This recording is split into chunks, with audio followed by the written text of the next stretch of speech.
Welcome to Technical channel. In today's video, I'm going to show you how to change the lock screen timeout settings in your Windows 11 laptop or PC. Now, the first thing that you have to do is click on Start and then click on Settings.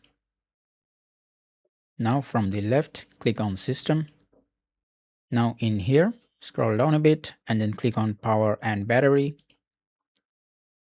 Now from here, click on the third option, which is Screen, Sleep and Hibernate Timeouts.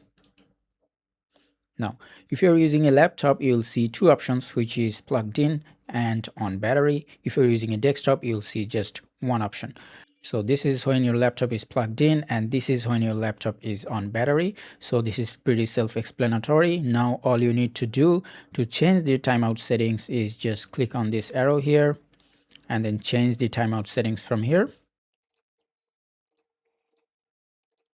And then on battery, you can change it from here. And that's it. That is how you can change the screen timeout settings in your Windows 11 laptop or desktop computer. I hope this video was helpful. If it was, please give it a thumbs up and don't forget to subscribe.